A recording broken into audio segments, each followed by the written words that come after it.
welcome to my annual roundup of favourite horror films for the last 12 months.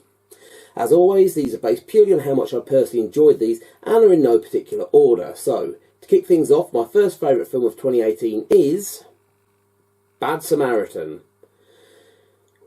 Robert Sheehan plays a burglar who gets a surprise when he breaks into David Tennant's house and finds a girl chained up in a locked room. But when the police find nothing, he decides to employ his burgling skills to find out what's been going on there.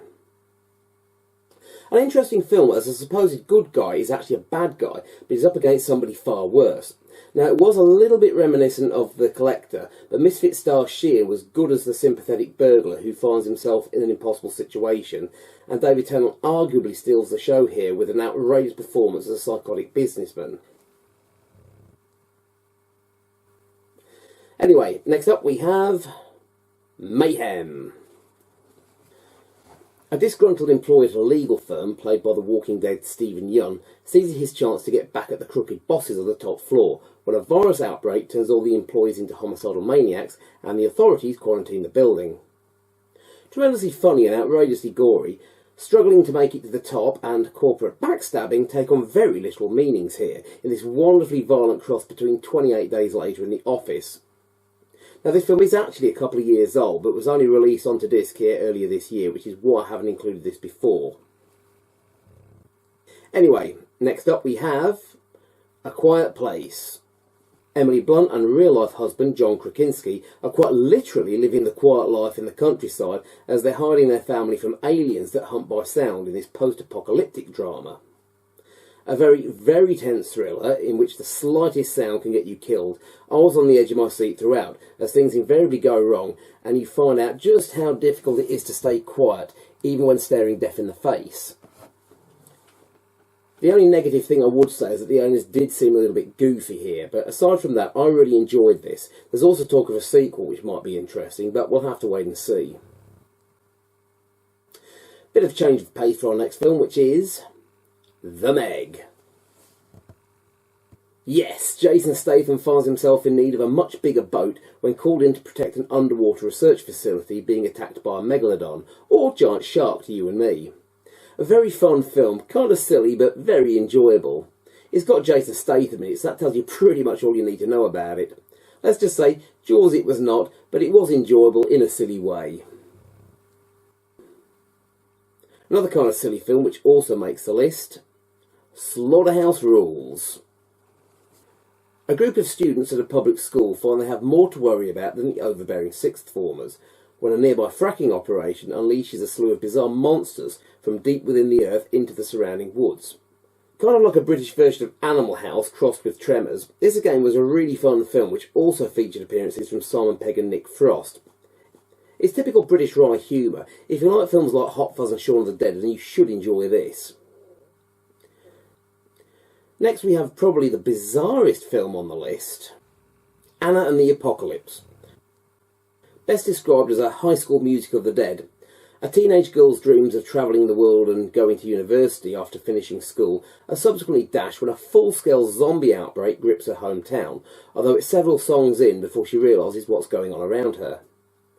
Plenty of gory zombie mayhem ensues as she and her friends fight their way across town to safety whilst emoting their plight through the medium of song.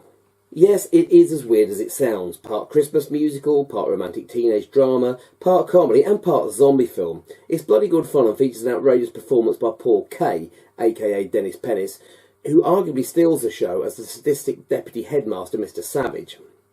This one only had a limited run at selected cinemas, so you might not have seen it yet, but it should be out on disc in the new year, so be sure to check it out when it's released. Another film that you might not have heard of, but I would strongly advise you seek out, Night Shooters, about a film crew making a horror movie in an abandoned office block that inadvertently witness a gangland hit in the building opposite. They then find themselves fighting for their lives as the gangsters storm the building trying to silence them. Not strictly a horror film, but terrific fun, featuring some great slapstick action scenes and some good gory kills. The real star of the show here is undoubtedly the stuntman played by Jean-Paul Lee, who's a stuntman in real life that proceeds to take out all the baddies Bruce Lee style. You might not have had a chance to see this, as it's only available on disc through the filmmaker's website, but a full release should hopefully be on us in the new year, so be sure to check it out when you get a chance.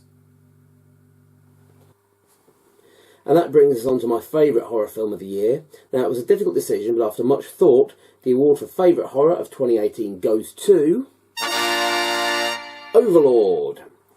Set in World War II, a group of US paratroopers in occupied France tried to knock out a German radio transmitter, only to find that the SS units stationed there have been conducting bizarre experiments on the locals, hoping to produce the ultimate super soldier. Features a lot of good gory fun as the soldiers encounter not only a heavily armed SS battalion, but hordes of zombies in this bizarre mashup of Shockwaves and Reanimator. Blood, gore, Nazis, zombies. This film has everything, so what's not to love? And that concludes my roundup of this year's films. I hope you've enjoyed the video. Are there any films I've missed that you would have liked to have seen me include? If so, let me know in the comments section below. A quick mention of a film to look out for in the new year. I would heartily recommend checking out the Japanese zombie film One Cut of the Dead, about a zombie film crew who end up battling real-life zombies when an outbreak of the undead invades their set. It's getting a limited theatrical release in the UK in January and should be out on disc soon after. Be sure to check it out. It does start kind of slowly and seems a bit goofy at first, but stick with it, as the strange behaviour by the cast and crew at the start is explained later on, where we see what's going on behind the scenes, and the film really comes into its own. Anyway, that's all for this year. Thanks for watching. New reviews and features are to follow, so stay tuned, farewell for now, and a very happy horror-filled new year to you all.